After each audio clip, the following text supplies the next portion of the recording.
Estamos vivendo em um mundo, em um tempo, em que as pessoas estão trabalhando de dia e de noite para ganhar o mundo, para conquistar o mundo. Vivemos um tempo de um descontentamento enorme. As pessoas não estão satisfeitas com nada. Elas querem sempre o melhor carro, a melhor casa, o melhor corpo, o melhor marido, a melhor esposa, a melhor viagem. Querem satisfazer seus desejos a qualquer custo. Querem ganhar o mundo, mas não sabem que estão perdendo as suas almas, que as suas almas estão perdidas, que elas estão condenadas. E o que me espanta é que elas não estão preocupadas com isso. É como se estivessem caminhando para um abismo com olhos vendados, sem saber para onde estão indo. E mal sabem elas que vão cair num precipício sem fim. Que adianta ganhar o mundo inteiro? Michael Jackson ganhou o mundo inteiro e perdeu a sua alma. Elvis Presley ganhou o mundo inteiro e perdeu a sua alma. Tantos outros artistas, modelos, ganharam o mundo inteiro, mas perderam as suas almas. O que vai ser de você essa noite? Jesus contou uma parábola e disse: louco, amanhã pedirão a tua alma. O que tens preparado? Para quem será? Passou pela sua cabeça que hoje poderia ser o seu último culto, seu último dia, sua última noite?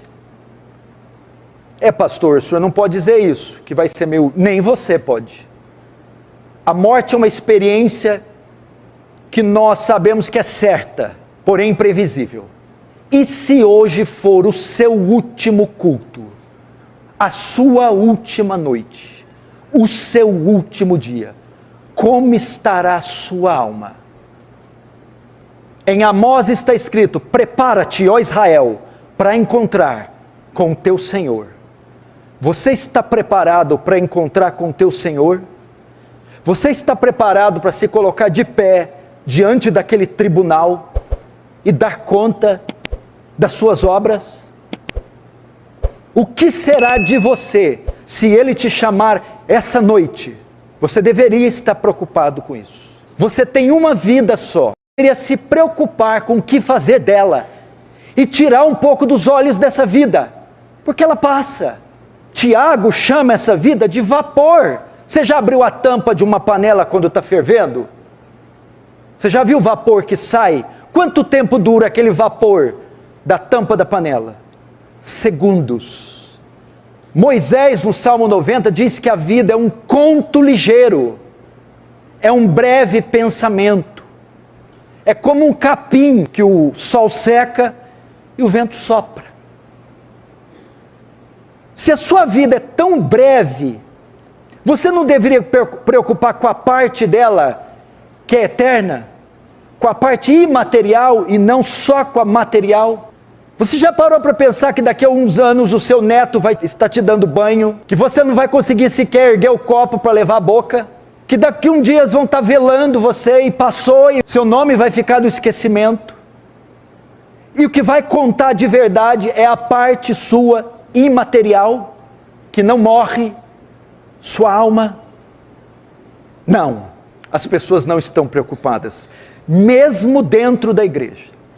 Eu sou de uma época que todo crente desejava a volta de Jesus. Falava-se em arrebatamento em todas as igrejas.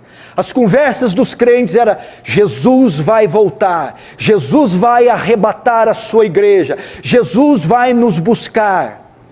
Eu sou de um tempo que os crentes só falavam sobre céu e inferno, sobre vida eterna, onde as pessoas se preocupavam em evangelizar as outras e alertá-las do perigo. Irmãos, Jesus está voltando, pessoas se convertam.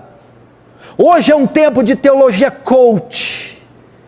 Desenvolva o seu melhor, seja feliz, o resto que se exploda. Busque teus sonhos, não se importe com o que os outros pensem ou digam. É esse evangelho maldito, fajuto, barato. E as pessoas esqueceram da mente, o senso da eternidade saiu da mente delas. E o que está ocupando é o senso do terreno, do imediato, do aqui, do agora, do material. É o imediatismo, é o prazer a qualquer custo, é o hedonismo. prazer pelo orgasmo imediato, pelo sexo, pelo casamento, divórcio, segundo, terceiro, quarto, quinto, pelo carro, a troca, beleza, a mudança cirúrgica, estética. É isso que se ensina, que se prega, e isso é a expectativa dos crentes atuais.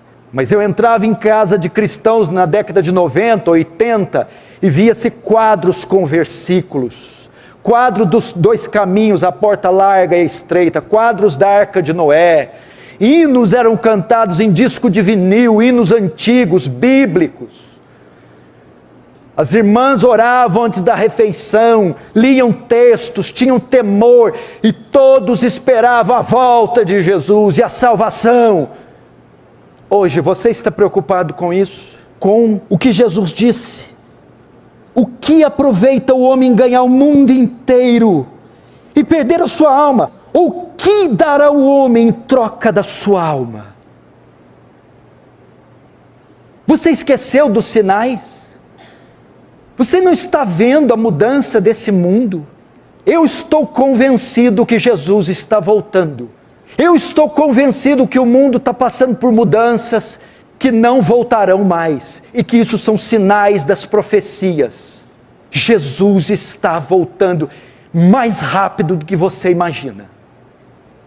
Essa presente era vai terminar. Os sinais estão todos aí, você está assistindo eles.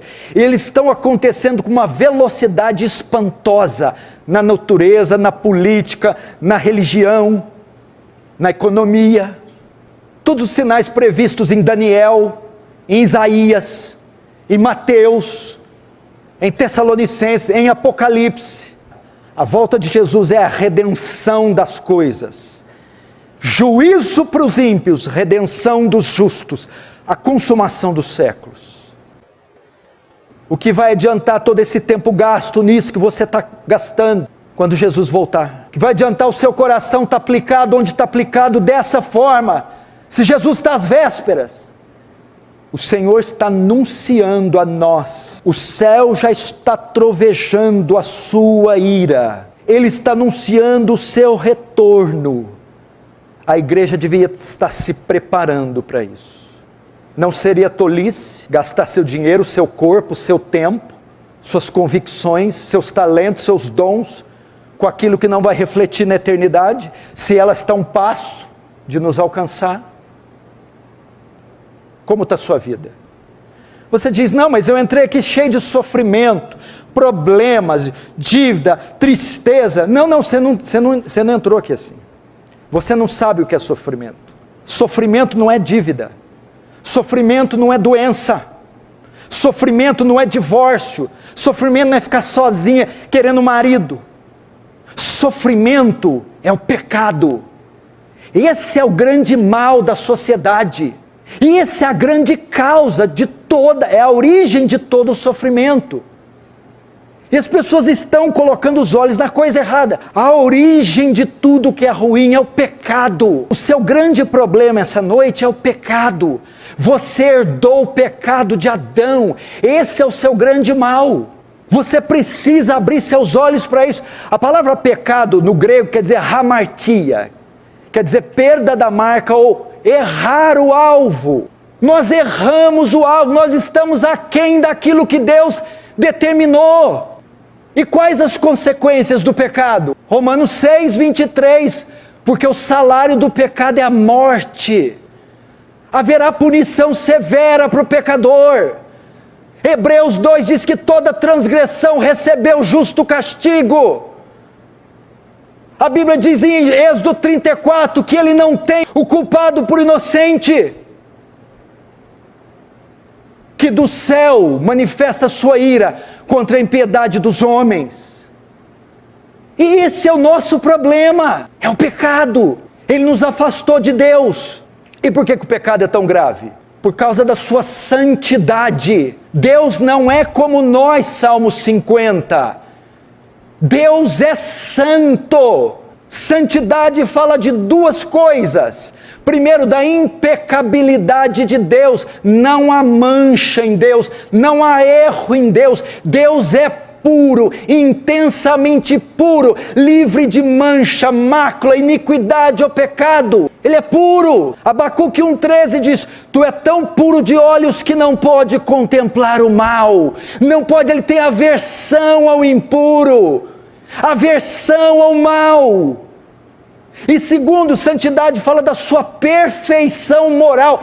Não há erro em Deus, equívoco em Deus, falha em Deus. Ele é perfeito em tudo que é e tudo que faz, e é intensamente puro. E uma terceira coisa, a santidade, ele é distinto na categoria dele.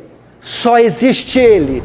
Portanto, o pecado é grave, que o pecado é uma ofensa a esse Deus puro, impecável, justo, perfeito. Quantos pecados bastaram para ele banir Adão e Eva do Éden? 5, 10, 15, 1000? Porque ele não pode contemplar o mal. Por isso que o pecado é um horror, porque Deus é imensamente puro, impecável. Esse dia está chegando, de Deus requerer contas de cada pecado praticado pelo corpo. Seremos julgados por ações, palavras, pensamentos e omissões. O que você fez, o que você falou, o que você pensou e o que você deixou de fazer. O julgamento vai passar por essas 4 fases. Você já parou para pensar? Existe um livro, Malaquias 3 diz, que chama livro memorial. Ele vai ser aberto no dia do juízo. É o livro dos registros de Deus. Toda a nossa vida vai estar registrada, nossos atos, palavras, pensamentos, omissões. Esses livros vão se abrir e vão ser escancarados diante do tribunal. As nossas obras ocultas serão todas reveladas. Ninguém vai poder esconder nada do justo juiz. Porque a Bíblia diz que todas as coisas estão nuas e patentes diante daquele que temos que tratar. Nada está oculto a Deus. E estes livros dos registros serão todos abertos e folheados naquele dia. Se nós não chegarmos naquele tribunal com o nosso advogado de defesa, seremos condenados.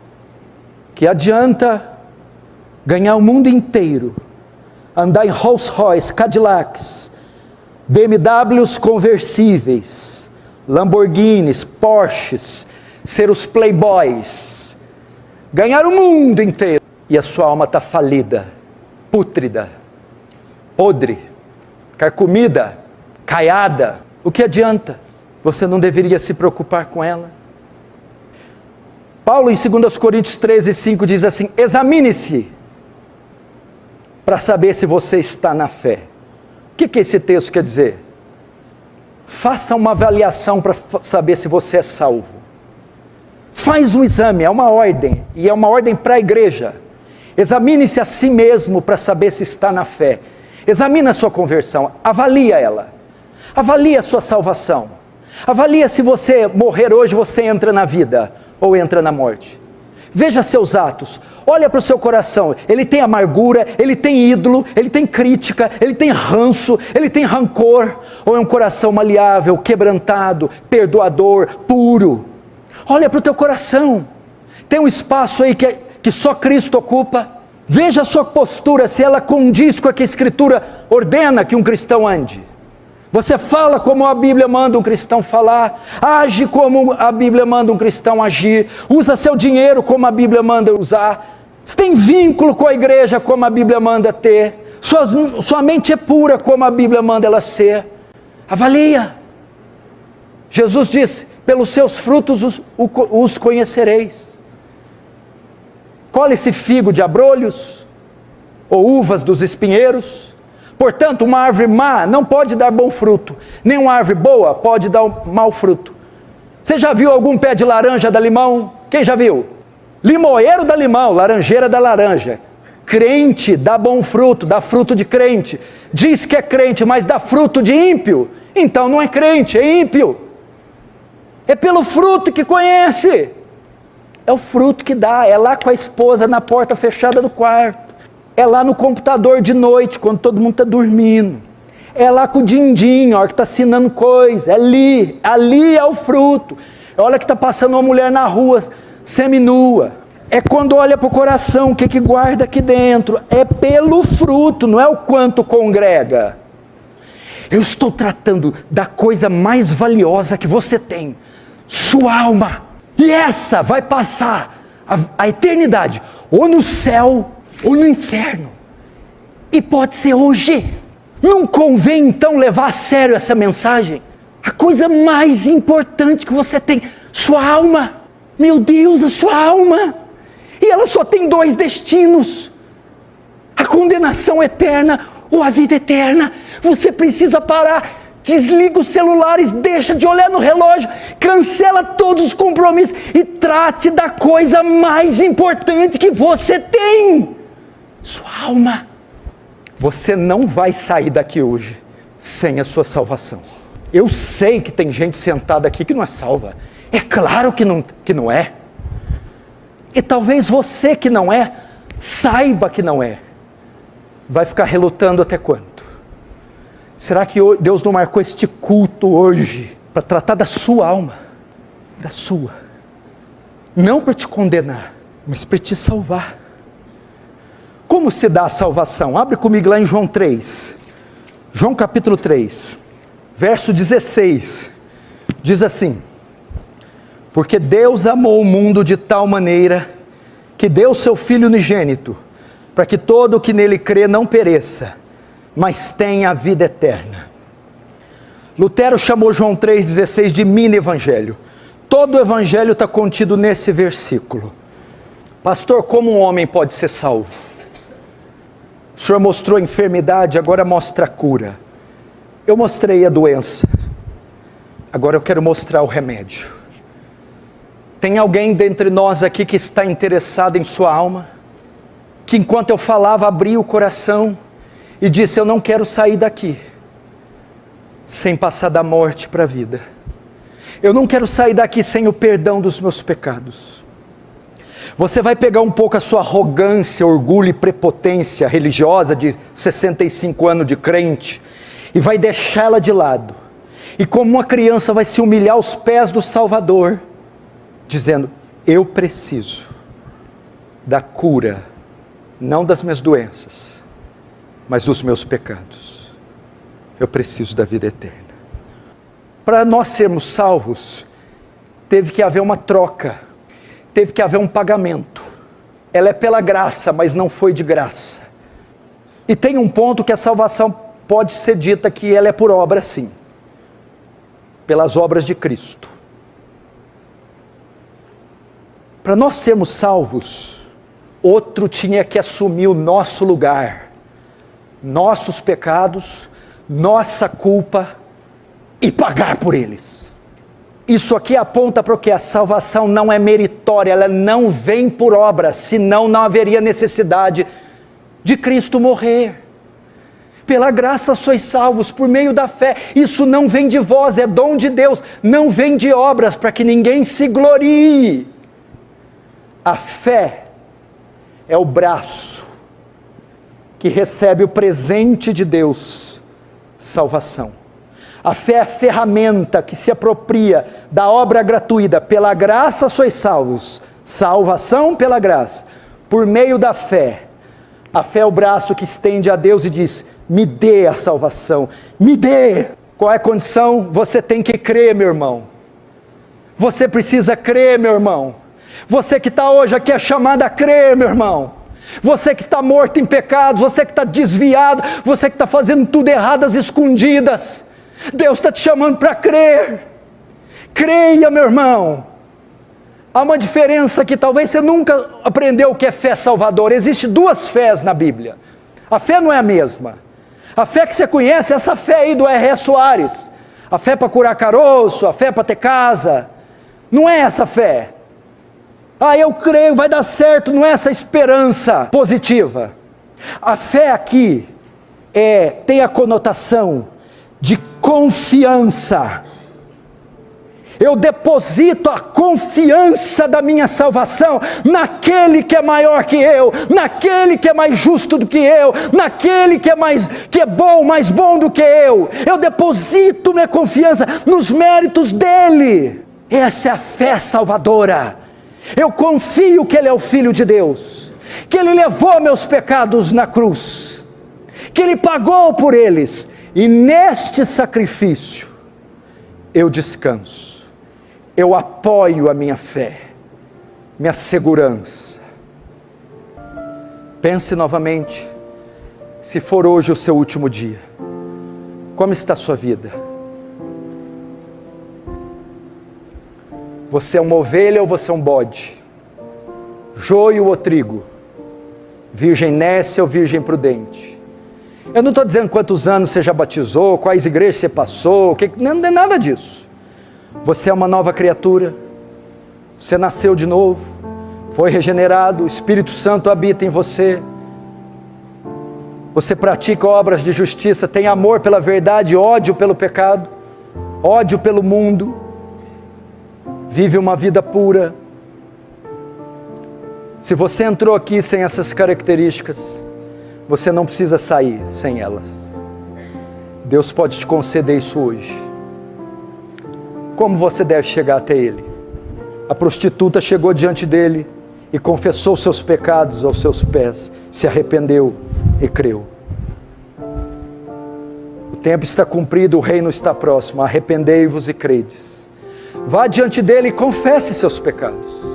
Eu não sou bom como deveria ser, justo como deveria ser, eu falhei em te obedecer e te servir, eu olhei para a lei moral, os 10 mandamentos, e quebrei todos eles, mereço a punição, mas eu me arrependo de ser a mulher que eu fui todos esses anos, o homem que eu fui todos esses anos, eu me arrependo.